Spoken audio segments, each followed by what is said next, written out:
ایک مثال دیتا ہوں میں آپ کو. لوگ کہتے ہیں تخنے سے نیچے ہمارا پینٹ یا پاجامہ یا لنگی یا جبہ یا شایا, یہ تکبر کی وجہ سے نہیں ہے. پھر سوال یہ کس وجہ سے؟ جب اللہ کے نبی کا حکم سامنے آ گیا کہ تخنے سے نیچے جو بھی کپڑا ہے جہنم میں ہے, اب آپ کہتے ہیں میرا کپڑا نیچے تو ضرور ہے لیکن تکبر کی وجہ سے نہیں ہے, تو پھر کس وجہ سے؟ رسول اللہ کا حکم آنے کے بعد ڈر کر کپڑے کو اوپر کر لینا یہ ایمان ہے, یہ اطاعت ہے. اور یہ کہنا کہ میرا کپڑا تکبر کی وجہ سے نہیں ہے بلکہ فیشن کی وجہ سے ہے, یہ تعبیر ہے اور جہالت.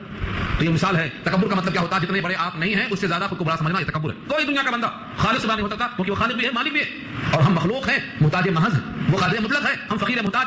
اس واسطے اللہ کے حکم کے مقابل کوئی بندہ بڑا نہیں ہو سکتا. اگر وہ بڑا بنتا ہے تو وہ متکبر کہلاتا ہے. اور جہنم کے لیے, جہنم کی علامتوں کے لیے بہت ساری آیتیں سن چکے ہیں آپ. اس کے برخلاف جو اللہ کے حکم سے ڈرنے والے ہیں, ڈر کی وجہ سے ان کو اللہ کا حکم بہت محبوب ہے. کیا فرمایا؟ وَيُنَجِّي اللَّهُ الَّذِينَ اتَّقَوْا بِمَفَازَتِهِمْ, اور اللہ تعالیٰ بچائے گا ان کو جو متقی ہوئے ان کی کامیابی کے ساتھ. مفاز فوز سے بنا, جائے کامیابی کو مفاز کہتے ہیں, ان کے بچاؤ کی جگہ, ان کی کامیابی کی جگہ. متقیوں کو اللہ بچائے گا. لا یمسہ السوء, ان کو برائی چھوئے گی بھی نہیں. کسی بھی متقی کا نہ چہرہ خراب ہوگا, نہ جسم خراب ہوگا, نہ اس کو تکلیف چھوئے گی. ولا هم يحزنون, اور نہ وہ غمگین ہوں گے, غم ہی نہیں ہوگا ان کو. اور سچی بات بتاؤں آپ کو, مومن دنیا میں بھی غمگین نہیں ہوتا, مومن دنیا میں بھی غمگین نہیں ہوتا, بلکہ مومن تو کہتا ہے اللہ کا ہر فیصلہ ہمارے لیے بہتر ہے. اللہ جو کرتے ہیں وہ اچھا کرتے ہیں, یہ اچھائی میں خوش رہتا ہے. بڑے ہمارے کثرت سے اس کو استعمال کرتے ہیں جملے کو, اللہ جو کرتے ہیں وہ اچھا ہی کرتے ہیں. اس پر بہت سے واقعات بھی ہیں مگر میں واقعہ سناتا نہیں. اللہ جو کرتے ہیں وہ اچھا ہی کرتے ہیں. اتنی تکلیف میں, اتنی کوفت میں انسان ہوتا ہے, لیکن اگر ایمان پختہ ہے تو یہی کہتا ہے اللہ جو بھی کرتے ہیں اچھا ہی کرتے ہیں. کیوں کہتا ہے ایسا؟ کیونکہ اگر تکلیف میں ہے تو صبر کرتا ہے, اور صابر اللہ کے ساتھ ہوتا ہے. بلکہ یوں کہا جائے صابر کے ساتھ اللہ ہوتا ہے. کیوں کہا اللہ ان اللہ مع الصابرین, صابر اللہ کے ساتھ ہوتا ہے, نہیں صابر کے ساتھ اللہ ہوتا ہے. یہ فرمایا اللہ نے. موسم مقام ہے اللہ میرے ساتھ ہے, یہ مومن سوچتا ہے. اور اگر خوشی کی بات ہے, سرور کی بات ہے, تو شکر ادا کرتا ہے, مزید نعمتوں کا حق بنتا ہے. تو یہ مومن کا حال ہوتا ہے. مومن کبھی اللہ کے فیصلے پر ناراض نہیں ہوتا. ہم نے واقعہ سنایا تھا آپ کو, پھر سن لیجیے. نبی صلی اللہ علیہ وسلم نے صحابہ کی محفل میں داخل ہو کر پوچھا کیا تم مومن ہو؟ صحابہ سے پوچھ. تمام صحابہ خاموش ہو گئے. حضرت عمر ہمت کر کے بولتے ہیں نعم یا رسول اللہ, ہم مومن ہیں. فرمایا وما علامت ایمانکم, تمہاری ایمان کی علامت کیا؟ فرمایا نشکر ولا الرخاء ونصبر ولا البلاء ونرضى بالقضاء, ہم خوشحالی پر شکر کرتے ہیں, مصیبتوں پر صبر کرتے ہیں, اللہ کے ہر فیصلے پر راضی ہوتے ہیں. نرضى بالقضاء, نرضى بالقضاء کا مطلب اللہ کے فیصلے پر راضی. حضرت نے کیا کہا؟ مؤمنون انتم ورب الکعبہ, رب کعبہ کی قسم کہ تم مومن ہو. یہ تین صفتیں ہونا چاہیے مومن. اسی کو علامہ سعدی نے کہا ہے نہ شادی داد سامان ہے, نہ غم آؤ نقصان ہے, بپیش ہمت ماں ہر آمد بود مہمان ہے. نہ خوشی سے ہم اتراتے ہیں, نہ غم میں ہم پھسل جاتے ہیں. جو بھی آتا ہے ہمارا سامنے مہمان ہوتا ہے, استقبال کرتے ہیں. کیوں؟ اللہ کا فیصلہ. یہ ہے متقی. یہ غم نہیں ہوتا, تو دنیا میں بھی ان کو غم نہیں ہوتا, آخرت میں بھی غم نہیں ہوتا. اگر تکلیف میں بھی ہے تو کہتے ہیں میرے گناہ جھڑتے ہوں گے, مجھے اللہ کی قربت ملتی ہوگی, مجھے اللہ تعالیٰ نے یہ کیوں دیا؟ اس لیے کہ رفع درجات حاصل ہوتا ہے. تو دنیا میں بھی تکلیف نہیں ہوتا, اس کا چہرہ ہمیشہ خوش ہوتا. یہ تکلیف یہاں بھی نہیں اور وہاں بھی نہیں, یہ اللہ فرماتے ولا هم يحزنون. اور اس آیت کے ساتھ اگر جوڑیں سورہ حامیم سجدہ کی آیت, جو مرنے والا قریب المرگ ہوتا ہے تو فرشتے آ کے بولتے ہیں ہم تمہارے ساتھ دنیا میں بھی ہیں اور برزخ میں بھی ہیں اور جنت میں بھی ہیں. ان کو بشارت. تو فرشتے دنیا میں ساتھ رہتے ہیں اور تسلی کا سامان بنتے ہیں. کبھی بھی بندے مومن کی دل کی تسلی وہی فرشتوں کی صحبت سے ہوتی ہے. تو ان کو غم نہیں ہوگا, وہاں بھی غم نہیں ہوگا, یہاں بھی غم نہیں ہوگا. اگر یہاں غم ہے اور غم کا اظہار کرتے پھرتا ہے تو ابھی سمجھ لو اللہ کا بھروسہ کم ہوا ہے, پورا نہیں ہوا ہے. کمی ہے ابھی کامل یقین نہیں آیا کہ میرا ایک محسن ہے, میرا ایک وکیل ہے, میرا ایک کارساز ہے, میرا ایک رحیم ہے, میرا ایک کریم ہے, اور وہ سخی بھی ہے اور مجھ پر نگاہ بھی ہے, اور میں اس کو اپنا مان چکا ہوں, وہ مجھے اپنا مان چکا ہے. پھر کمی کس بات کی ہے؟ تو یہ بات معلوم ہونا چاہیے کہ مومن کبھی غمزدہ نہیں ہوگا. اللہ خالق کل شیء وهو على كل شيء وکیل. اللہ خالق ہے ہر چیز کا, جتنی چیز دنیا میں ہے سب کا خالق وہی ہے. خالق غم بھی وہی ہے, خالق سرور بھی وہی ہے. دنیا کی جتنی مخلوقات کو ہم سمجھتے ہیں کہ کیوں پیدا کیا, یہ مچھر مکھی مکڑی, کسی کی ضرورت تھی؟ اللہ نے اس کی حکمتوں کو بیان کیا ہے کہ وہ تمام کا خالق ہے, کوئی شے اس کی خلقت سے باہر نہیں. وهو على كل شيء وکیل, وہ ہر چیز کو خوب جانتا ہے, ہر چیز کا ذمہ لیتا ہے, ہر چیز کا نگہبان ہے. لہو مقالید السماوات والارض, اسی کے پاس چابیاں آسمانوں کی اور زمین کی. مقالید مقلد کی جمع ہے, قلید کہتے ہیں اردو میں. قلید کسی چیز کی چابی کسی کے قبضے میں ہو تو اسے قلید کہتے ہیں. زمین اور آسمان, 7 زمین اور 7 آسمان, اور ان کی چابیاں اللہ کے قبضے میں ہیں. اب اس کے درمیان میں ہماری ایک حیثیت کیا رہ جاتی ہے کہ ہم اس اللہ کا حکم ٹھکرائیں. 7 زمین اور 7 آسمان کا مالک, اس کے پاس چابیاں ہیں, اور ہم اس کی ایک ادناسی مخلوق ہیں. وہ قادر ہے, ہم محتاج ہیں. وہ سخی ہے, ہم فقیر ہیں, اور ہم اس کا حکم ٹھکرا دیں. یہ مناسب نہیں ہے, یہ یہاں کہا جا رہا ہے. اسی بات آگے کہا والذین کفروا بآیات اللہ اولئک هم الخاسرون. وہ لوگ جنہوں نے کفر کیا, جو منکر ہوئے اللہ کی آیتوں کے, وہ خسارے میں, ٹوٹے میں. کیوں خسارے میں ہیں؟ کیونکہ زمین و آسمان کی چابیاں اس کے پاس ہیں, ہر خوبی اس کے پاس ہے, ہر بھلائی اس کے پاس ہے, اور یہ اس کا انکار کرتے ہیں. تو ایسے بڑے طاقتور سے انکار کر کے کیا حاصل کریں گے؟ خسارہ, گھاٹا. آپ کسی فیلڈ میں آپ کام کرتے ہو, اس فیلڈ کا سردار اگر آپ سے خفا ہو جائے تو آپ بولتے ہیں بھائی ٹکر لینا مشکل ہے اسے, تو اس فیلڈ کا باس ہے, اس سے ٹکر لینا مشکل ہے. اب سوچو جو زمین و آسمان کی چابیوں کا مالک ہے, جو ان تمام چیزوں میں اچھائیاں نازل کرتا ہے, اس اللہ کی آیتوں کا کوئی انکار کرتا ہے تو اسے خسارہ تو ملے گا, دنیا کا گا.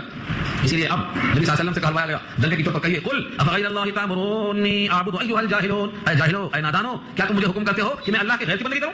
قل, آپ کہہ دیجیے, ان سے پوچھیے, قل, آپ اعلان کر دیجیے, افغیر اللہ, کیا اللہ کا غیر, تامرونی, تم مجھے حکم دیتے ہو اعبد کی میں بندگی کروں. ایھا الجاہلون, اے نادانو, اے اپنے موقف سے ناواقف ہو, اے اللہ کی ذات سے بے خبر ہو, اللہ کی صفات سے نابلد, تم کو معلوم ہی ہے تم کیا کہتے ہو. اللہ کی حکومت ہے, اللہ کی کائنات میں اسی کا حکم چلتا ہے, تو مجھے اللہ کے غیر کی بندگی کرنے کا حکم کیسے دے رہے؟ یہ نبی سے کہلوایا اللہ نے. اب ان آیتوں کو اگر ہم سمجھ کر پڑھتے تو بہت پہلے باتیں ہو جاتی کہ ہم کو بندگی صرف اللہ کی کرنا ہے. بندگی نام کس چیز کا ہے؟ صرف سجدے کا نہیں. دعا مانگنا بندگی ہے تو اللہ سے ہی مانگیں گے, اللہ سے غیر سے مانگیں گے تو کیا ہوگا؟ یہ آیت کہے گی تم کس کو چھوڑ رہے ہو, کس سے مانگ رہے ہو. یہی حضرت سمجھ کر پڑھنے کا فائدہ بتا رہا ہوں آپ کو. یوں تو نیکیاں ملیں گی, 1 ارب پر 10 نیکی ہے, 700 نیکی تک ملے گی, لیکن رہنمائی نہیں ملے گی, دل کی گرہیں نہیں کھلیں گی جب تک کہ آپ سمجھیں گے نہیں کہ اللہ کا پیغام کیا ہے. اللہ نے کیا کہا, آپ کہہ دیجئے کیا اللہ کے سوا کسی اور کی پرستش کروں اے نادانو, یعنی اللہ کے غیر کی پرستش کرنا نادانی ہے, جہالت ہے, ناواقفیت ہے, یہ کہا گیا اس آیت میں. یہ تو انداز ہوا سمجھانے کا. اس کے بعد کی آیت میں وارننگ بھی. اگر تم نے اللہ کے غیر کی پرستش کی, اللہ کے غیر کے سامنے تذلل کیا, عاجزی کیا, اللہ کے غیر کو تم نے حاجت روا سمجھا, مشکل کشا سمجھا, تو سنو یہ بھی اعلان کر دو, وَلَقَدْ أُوحِيَ إِلَيَّ وَإِلَى الَّذِينَ مِن قَبْلِكَ, اور تحقیق کی حکم آ چکا, وحی کی گئی, حکم آ چکا, اس پر وحی آئی. اوحیا کے معنی وحی بھیجی گئی, مطلب حکم آیا. الیک آپ کی طرف, وَإِلَى الَّذِينَ مِن قَبْلِكَ, اور ان لوگوں کی طرف جو آپ سے پہلے گزرے ہیں, یعنی نبی صلی اللہ علیہ وسلم کی طرف اور سارے انبیاء کی طرف. آدم سے لے کر نبی صلی اللہ علیہ وسلم تک جتنے رسول ہیں ان تمام تک وہی آئی ہے, اللہ کا حکم آیا ہے. وہ کیا ہے یہ حکم؟ اگر یاد ہو گیا تو آج کا درس دل میں بیٹھ جائے گا, یہ سمجھ لو. ایک کی طرف نہیں, الیک آپ کی طرف اور آپ سے پہلے جتنے نبی گزرے ہیں ان تمام کی طرف کیا پیغام تھا. لئن اشرکت, اگر آپ نے شرک کیا, ليحبطن عملك, تو تمہارے بھی اعمال حبط ہو جائیں گے, اکارت ہو جائیں گے, ولتكونن من الخاسرین, اور ہو جائیں گے خسارے والوں میں سے. ہر نبی کو یہ پیغام آیا ہے. اب سوچو اگر اللہ کے غیر کی پرستش نبی بھی کر لیں تو ان کے بھی عمل حبط ہو جائیں, یہ وارننگ ہے. مجھے بتاؤ اس زمین پر نبیوں سے بڑا کون ہو سکتا ہے؟ ان کو اجازت نہیں ہے کہ وہ اپنے اللہ کے علاوہ کسی اور کی پرستش میں لگ جائیں. کوئی نبی ایسا کرتا نہیں, تو نبی تو معصوم ہوتے ہیں, لیکن بطور سپوز بفرض محال اگر کسی نبی نے بھی حرکت کر دی کہ اللہ کے غیر کی پرستش میں لگ گیا تو آپ کے بھی عمل حبط ہو جائیں گے, سارے عمل رائگاں ہو جائیں گے. شرک ہے ایسی چیز, شرک ایسی چیز ہے کہ اس سے عمل رائگاں ہو جاتی ہے. تو یہ جملہ بار بار پڑھنے کا ہے, سوچنے کا ہے. لئن اشرکت ليحبطن عملك, اگر تو نے بھی شریک مان لیا تو اکرت جائیں گے تیرے سارے عمل, ولتكونن من الخاسرین, اور تو ہوگا ٹوٹے ہوئے میں سے. یہ پیغام ہمیں بتاتا ہے کہ ہم اللہ کے غیر کی پرستش کریں گے تو ہمارے عمل حبط ہو جائیں گے اور ہم کو خسارہ ملے گا. پھر کیا کریں؟ بل اللہ فاعبد, بلکہ اللہ آبجیکٹ ہے, مفعول ہے فاعبد کا, لیکن اللہ کو پہلے لائے اور فاعبد کو بعد میں کریں. جب آبجیکٹ پہلے آتا ہے اور بعد میں آتا ہے تو اس میں ہی کا معنی پیدا ہوتا ہے. بل اللہ فاعبد, بلکہ اللہ ہی کی پرستش کرو. یہ ہی کہاں سے آیا؟ فاعبد کو مؤخر کرنے اور اللہ کو مقدم کرنے سے آیا. بل اللہ فاعبد, بلکہ اللہ ہی کی پرستش کرو. وکن من الشاکرین, اور ہو جاؤ شکر کرنے والوں میں سے, ہو جاؤ حق ادا کرنے والوں میں سے. شاکرین, جب بندہ اللہ کی پرستش کرتا ہے تو شکر کرنے والوں میں سے ہو جاتا ہے, اور جب اللہ کے غیر کی پرستش کرتا ہے تو شکر سے نکل جاتا ہے. وما قدر اللہ حق قدرہ, بہت اہم جملہ ہے یہ. اللہ فرماتے ہیں تسلی ہے نبی صلی اللہ علیہ وسلم کو, کیونکہ نبیوں کی شکایت یہ رہی کہ قوم نے ہماری بات کو نہیں مانا, ہماری قدر نہیں کیا, رسالت کی ناقدری کی, کتاب کی ناقدری کی. اللہ فرماتے ہیں لوگوں نے اللہ کی ناقدری کی, اللہ کی جیسا حق ہے لوگوں نے قدر نہیں کی. وما قدر اللہ حق قدرہ, اور نہیں قدر کیا لوگوں نے جیسا کہ اس کی قدر کا حق ہے. ہاں, اللہ کا حق جیسا ہے لوگوں نے قدر نہیں کیا. تو پھر جب رسولوں کی قدر نہیں ہوئی یا کتابوں کی قدر نہیں ہوئی تو اتنا طیش میں آنے کی ضرورت نہیں ہے, بلکہ صبر کرنے کی ضرورت ہے. اللہ کی قدرت کیسی ہے؟ والارض جميعا قبضته يوم القيامه, اور زمین ساری کی ساری مٹھی میں ہے اس کے, قبضته, قبضے میں ہے اس کے. اللہ کی مٹھی ایک ایسی آیت ہے جس کو ہم کہتے ہیں متشابہات میں سے. مٹھی ماننے کا مطلب ہاتھ بھی ہوگا, ہاتھ ماننے کا مطلب جسم بھی ہوگا, جسم کا مطلب کسی مقام پہ ہوگا, مقام کا مطلب محدود ہوگا. یہ سب اللہ کے واسطے سن نہیں کرتا. اللہ تعالیٰ محدود نہیں ہے, لہٰذا مٹھی بول کر قدرت مراد لی, اس کا ذات اور چہرہ بول کر اللہ کی ذات مراد لی جاتی ہے. ایسے یہاں پر بھی قبضہ سے مراد مٹھی نہیں بلکہ قدرت مراد ہے. زمین ساری کی ساری قبضے میں ہے اس کے. یوم القیامہ, قیامت کے دن, والسماوات مطویات بیمینہ, اور سارے آسمان لپٹے ہوئے ہوں گے اس کے داہنے ہاتھ میں. مطویات, لپٹے ہوئے, بیمینہ, اس کے ہاتھ میں, داہنے ہاتھ میں. قرآن کریم میں جو لفظ داہنا آتا ہے یمن, برکت کے لیے. اللہ کے دو ہاتھ یہ تشبیہ ہے سمجھانے کے لیے. یمن کے معنی برکت اور قدرت. جہاں جہاں قرآن کریم میں داہنا آیا ہے اس سے مراد طاقت ہے اور قوت. سورہ میں کہا ہے نا کہ ہم داہنے ہاتھ سے پکڑیں گے اور چہرہ کاٹ دیں گے. اگر کسی نے جھوٹی بات ملایا, ہماری بات میں کسی نے جھوٹی بات ملایا تو ہم اس کی چہرہ کاٹ دیں گے. ولو تقول علينا بعض الاقاويل لاخذنا منه باليمين ثم لقطعنا منه الوتين. اگر ہماری بات میں کسی نے ملاوٹ کی تو ہم برداشت نہیں کریں گے. اس واسطے قرآن میں اپنی رائے دینا جائز نہیں ہے. جو صحابہ نے نبی سے سنا اسی کو نقل کرنا ہے. اپنی بات کہنے والے کے لیے وعید شدید آئی ہے, جہنم میں ٹھکانہ بنا لو. اس لیے بڑی احتیاط سے کام لیا گیا اور اللہ کا حکم ہے کہ جہاں جہاں لفظ یمین آئے اسے مراد قدرت ہے. تو آسمان, ساتوں آسمان اللہ کے ہاتھوں میں لپٹا ہے. سوچو اللہ کی طاقت کیسی ہے.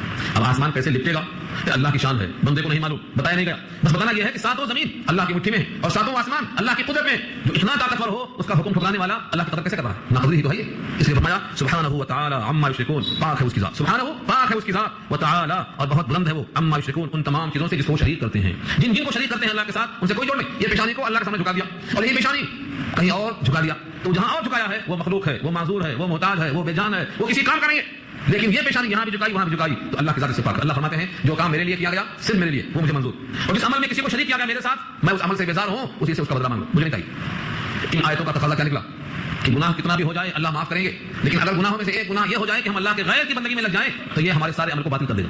ہم کتنا بھی گناہ گار ہوں اللہ سے دعا کریں, اللہ تعالیٰ سے ایمان کی توفیق مانگیں, ہمارے گناہ سب ختم ہو جائیں گے. لیکن اگر شرک ہم نے ارتکاب کیا تو ہمارے سارے عمل رائگاں اور بیکار ہو جائیں گے. اللہ سے بڑا کوئی نہیں, لہٰذا اللہ کے حکم کے مطابق کسی کا حکم قبول نہیں کرنا چاہیے. یہ پیغام ہمیں ملتا ہے. دعا کر لیجیے. الحمدللہ رب العالمین والصلاۃ والسلام علی